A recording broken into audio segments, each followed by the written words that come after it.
My name is Renee Doyle, and I am sitting in a conference room on the 9th floor of a law office I've never been to, listening to a stranger read a number out loud that is supposed to represent 6 years of my life.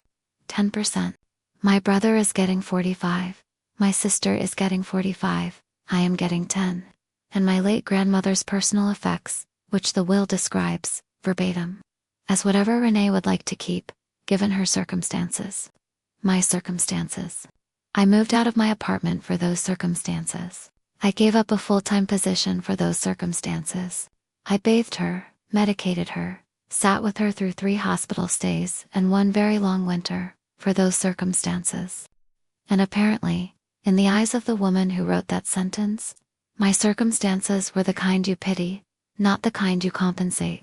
My sister is not bothering to hide her relief. My brother is already checking real estate comps on his phone under the table. Neither of them has looked at me once since the number 10% left the attorney's mouth.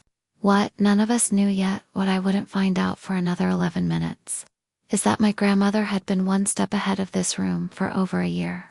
And the woman sitting across from me was about to learn exactly how much her mother had actually seen. But I'm getting ahead of myself. Before I take you into that room, if this is your first time here, this channel is called Her Side of the Story. For every woman who held it together alone. And if that's ever described a season of your life, I'd love it if you'd hit subscribe and stay a while. And while you settle in, tell me in the comments where you're watching from tonight. I read every single one. I need to take you back to the beginning, because you have to understand what circumstances actually cost me, before you'll understand what happened next. I grew up in Larchmont Hollow, a small town in central Pennsylvania where everybody's grandparents knew everybody else's grandparents. And my grandmother, Eleanor Whitfield, ran the hardware store on Main Street for 31 years before she sold it and retired at 70. My mother, Marilyn, was her only daughter, and I was the oldest of 3 grandchildren. My brother Trevor came 2 years after me, and my sister Kayla came 6 years after that, late enough that by the time she arrived, my parents' marriage was already unraveling, and Kayla got raised, in a lot of ways, more by attention and apology than by consistency. I was always the responsible one. Not because anyone sat me down and assigned me the role, it just settled onto me the way roles do in families that don't like to talk about anything directly. Trevor was the athlete, the one my mother bragged about at church. Kayla was the baby, the one everybody protected without ever quite explaining what she needed protecting from. I was the one who did the dishes without being asked, who got good grades without anyone checking, who nobody worried about, because I never gave anyone a reason to. Grandma Eleanor was different though. She never said much about it directly, but she noticed things. She was the one who showed up to my school science fair when nobody else could make it, standing in the gym in her wool coat, reading every single poster board like it mattered. She never gushed the way she did over Trevor's trophies or Kayla's dance recitals. She just showed up, quietly, consistently, and stayed until the end. I remember being maybe 11 years old, standing in the kitchen while my mother iced a cake for Trevor's Little League banquet, and asking if I could help with anything for my own school award ceremony the following week. She said, distracted, mid-frosting, "Oh honey, you don't need help with things like that. You've always had it handled." I took it as a compliment for years. It took me a long time to understand it as something closer to relief. The relief of a parent who'd quietly decided one of her children required no maintenance, and had built her whole approach to parenting around that decision.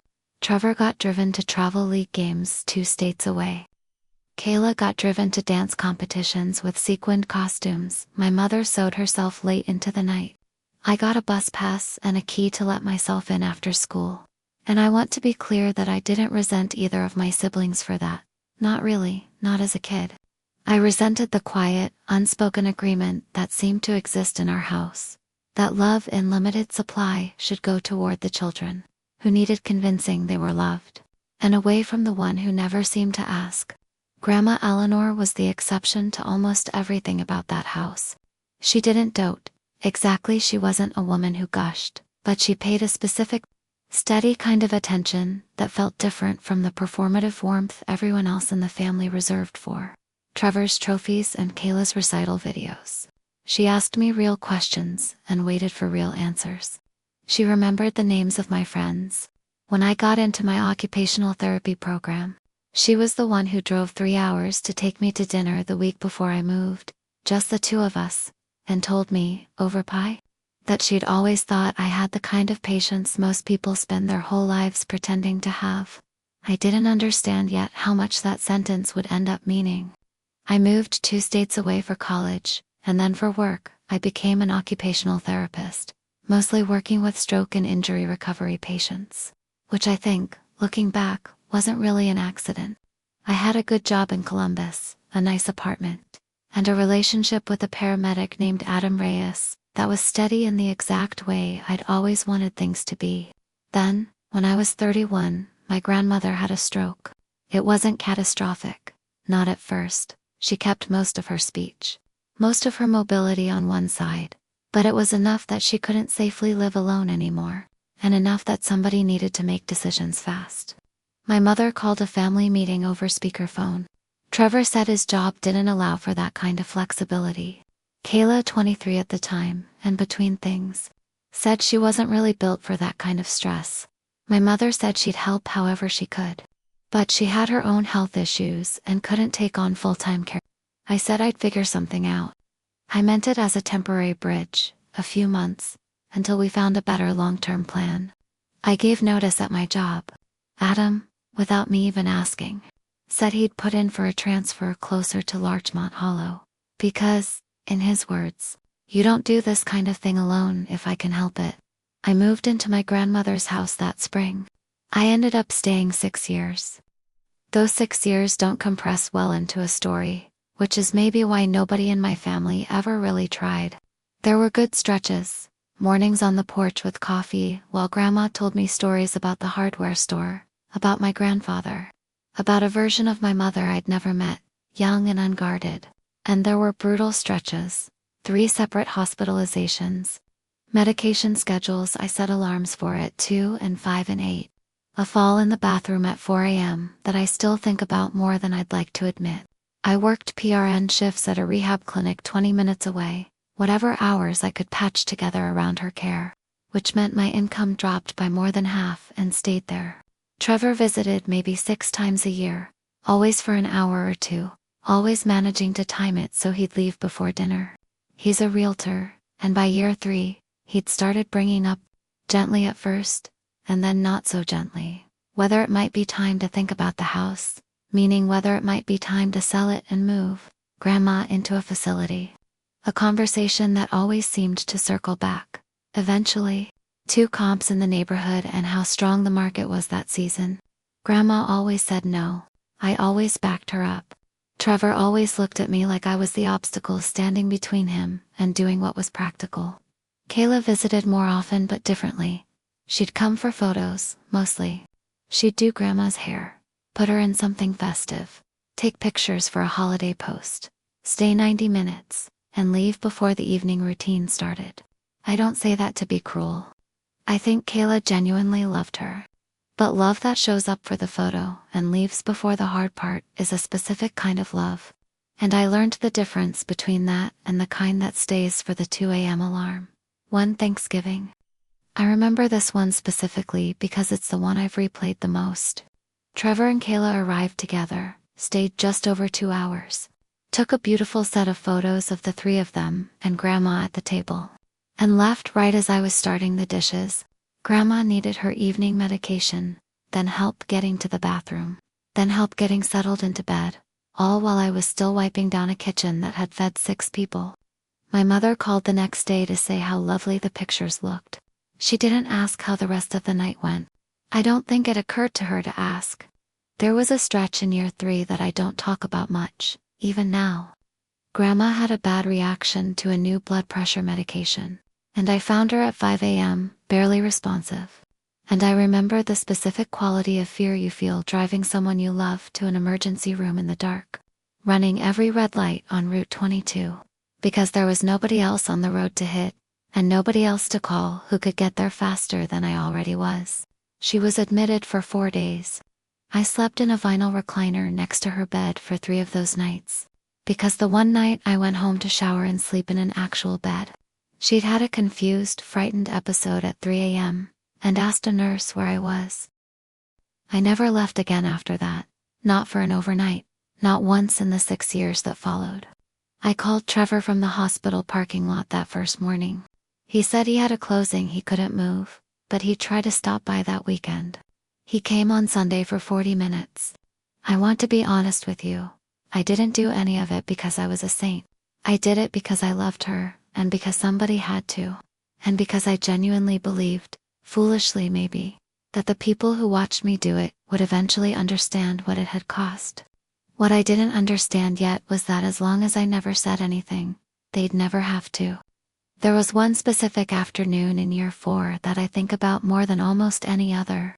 I'd run to the pharmacy for 20 minutes, and when I got back, Trevor's car was in the driveway and there were papers spread across the kitchen table, a listing agreement, pre-filled with an asking price, waiting on a signature line.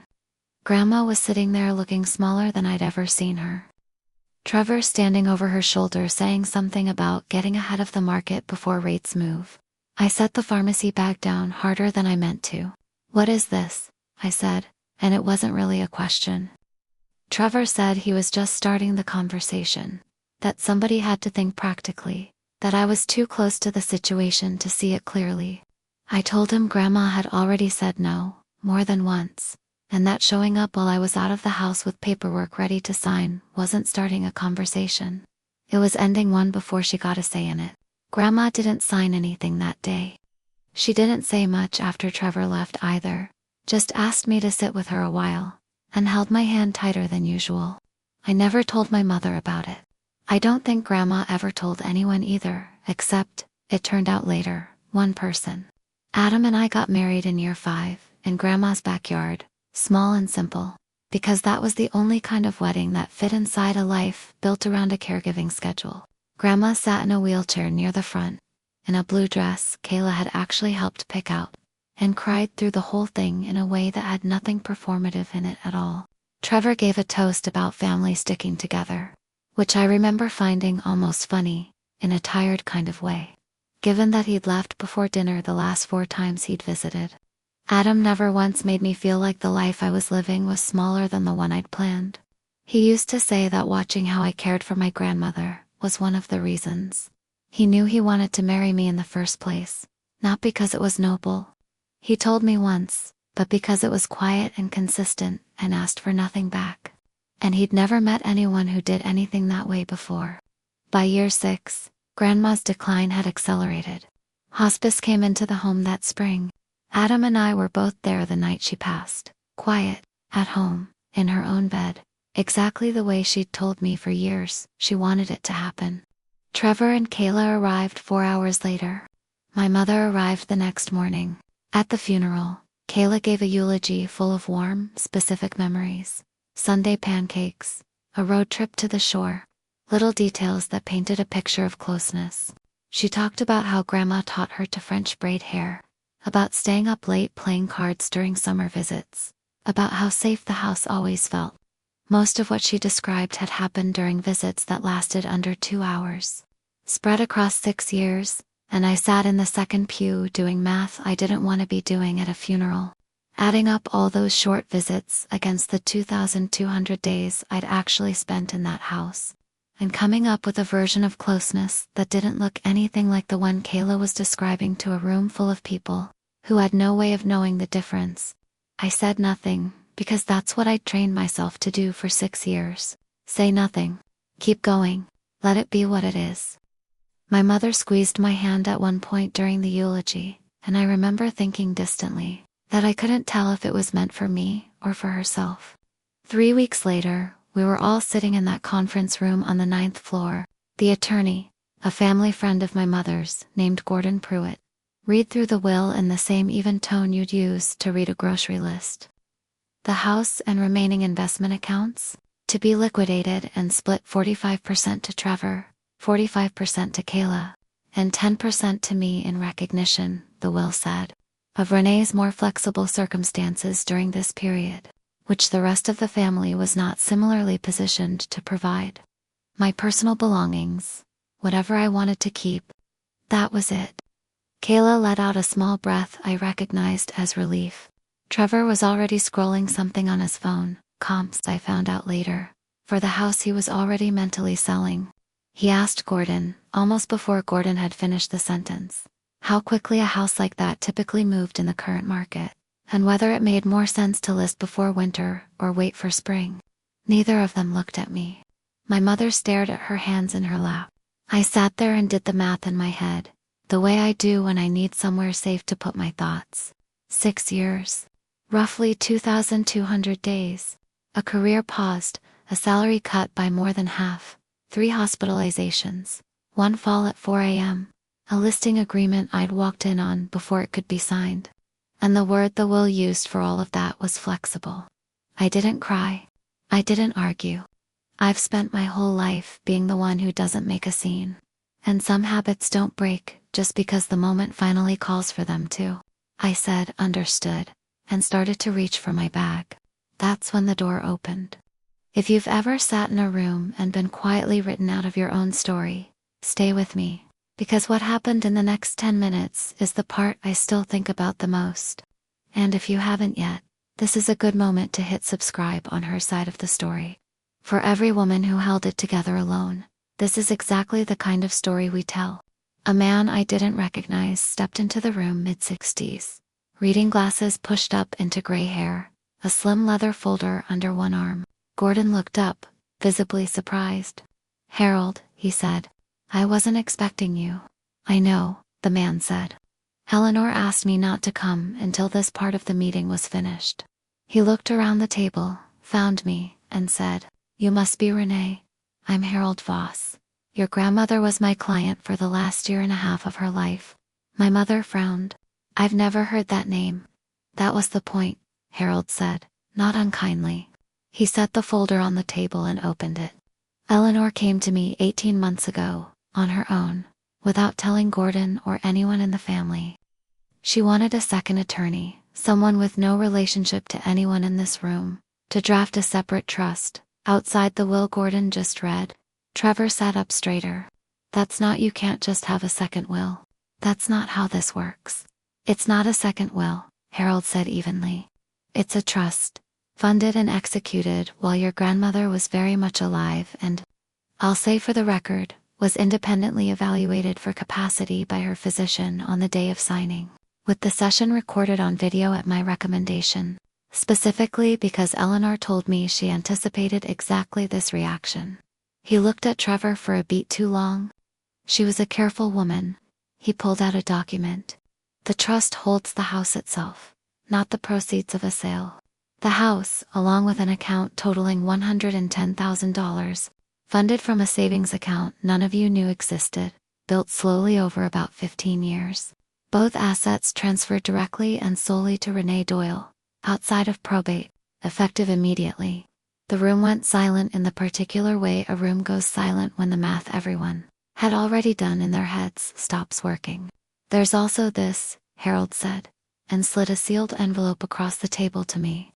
My name was on the front in handwriting I would have known anywhere, the same handwriting that used to sign my school permission slips and write out recipe cards on index cards she kept in a tin box. "She asked me to give you this after the will reading. Whatever the will said. Not before. She was specific about that." I opened it right there. I'll tell you what it said, because I think it matters more than almost anything else in this story. She wrote that she'd started keeping a small notebook not long after her stroke. Nothing legal, nothing formal, just a spiral notebook she kept in her nightstand drawer. She wrote down who visited, how long they stayed, what they said. She wrote about the Thanksgiving I did the dishes alone after everyone left. She wrote about the afternoon she almost signed Trevor's listing agreement, and how frightened she'd been, and how relieved when I walked in. She wrote about the 4 days in the hospital in year 3, and how she remembered, even confused and half asleep, asking a nurse where I was, and hearing that I'd only stepped out to shower for the first time in 3 nights.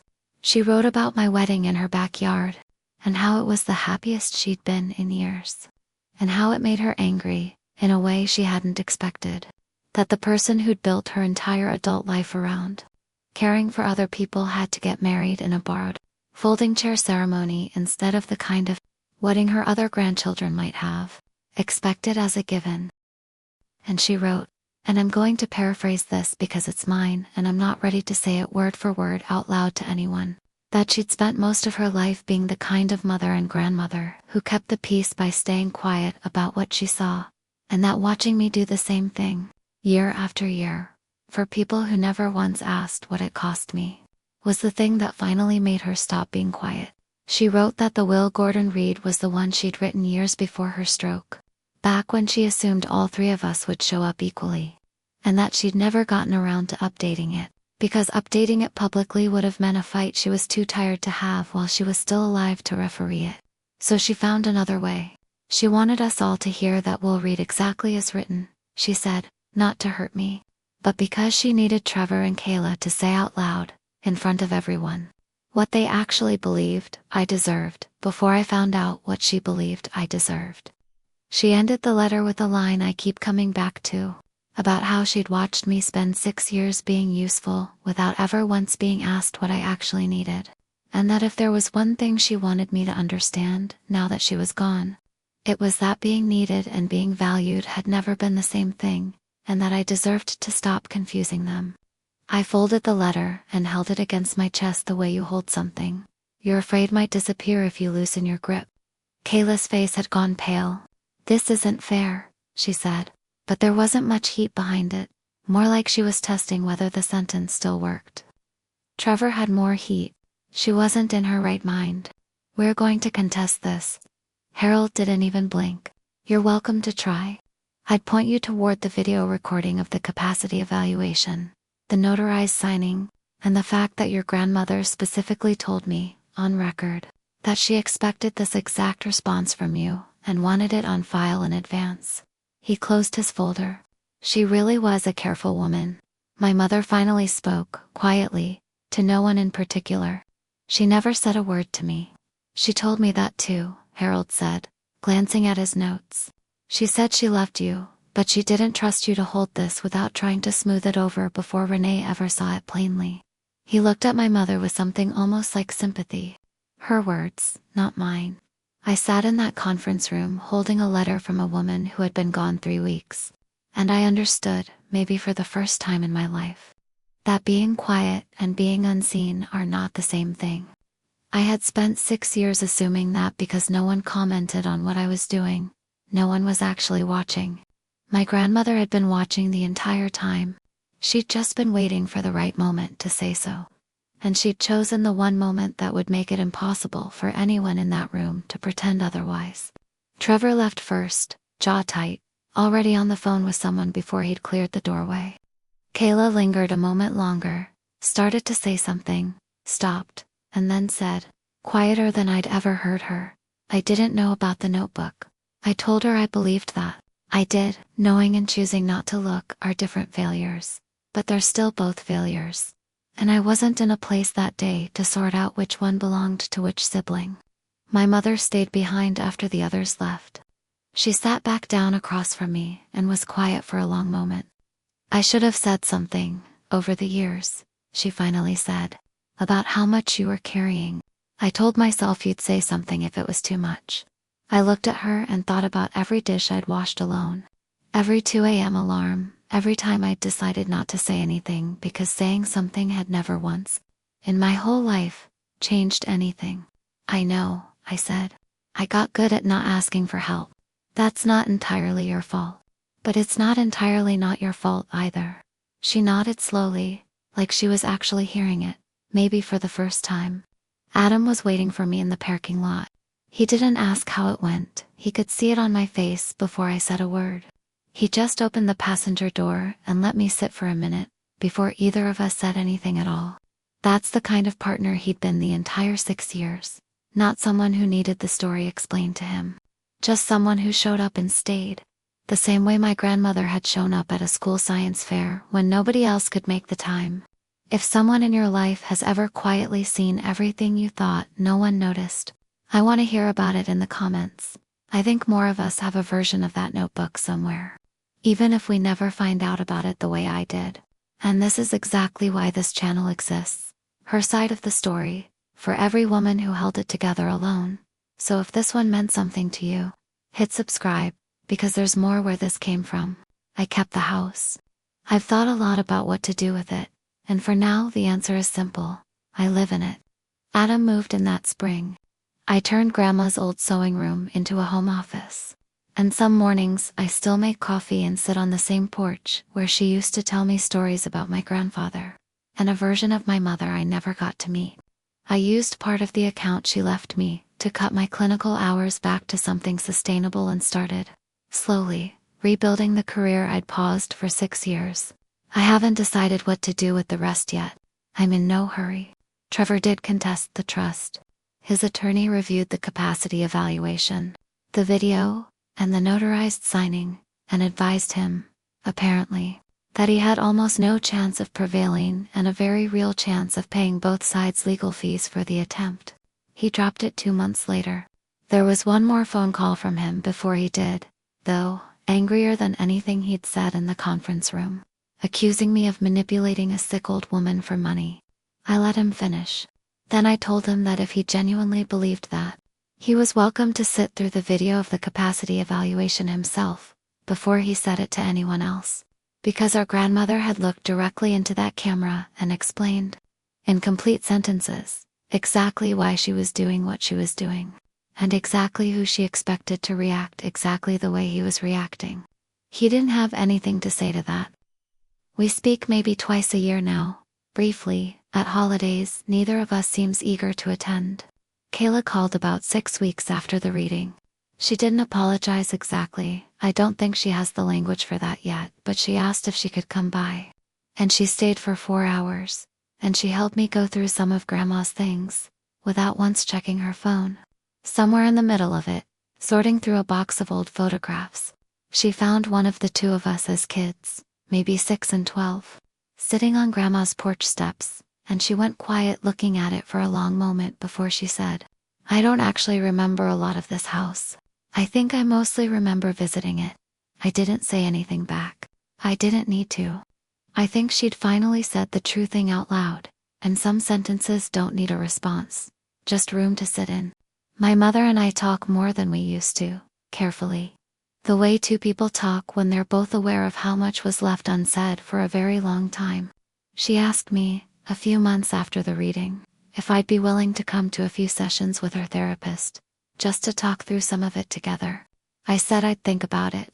I did think about it, for a long time, and eventually I said yes, not because I'm certain it will fix anything, but because for the first time in my life, she asked instead of assumed. And I decided that was worth meeting halfway. I don't know yet what that relationship becomes. I've stopped needing to know in advance. Here's what 6 years of caregiving and one spiral notebook taught me. Being the reliable one in a family is not the same as being the valued one. And for a long time I confused the two, because nobody ever gave me a reason to tell them apart. I thought if I just kept showing up, quietly, without complaint, someone would eventually notice on their own. Some people never do. But every once in a while, someone has been noticing the entire time. And they're just waiting for the moment when saying so will finally mean something. My grandmother waited 18 months, and one very uncomfortable will reading to make sure hers would. I think about that notebook more than I probably should. Not the contents of it. I've read the pages Harold eventually gave me so many times I could recite most of them, but the fact of it. The fact that somewhere in a nightstand drawer, in a house I thought I understood completely after 6 years of living in it, there was a record being kept that none of us knew about, written by a woman who decided that being quiet her whole life didn't mean she had to stay quiet forever. I keep the notebook itself in the same drawer now. I haven't decided if I'll ever show it to anyone else, or if it was only ever meant for me. Adam asked me, a few months after everything settled, whether I regretted any of it, the 6 years, the paused career, the wedding and folding chairs. I told him no, and I meant it. Though it took me longer than I expected to be able to say that honestly, instead of just automatically. I don't regret caring for her. I regret how long I let everyone else's silence convince me that what I was doing didn't count as anything worth naming.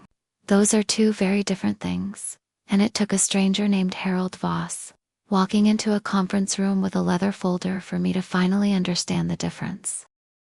That's my story. 6 years, one notebook, and a woman who spent her whole life staying quiet until the one moment she decided her silence had gone on long enough. If this reminded you of your own version of quietly holding everything together, share it with a woman who needs to hear that being seen is still possible, even late, even after everyone else already had their say. Leave a comment, hit subscribe, and I'll see you in the next one.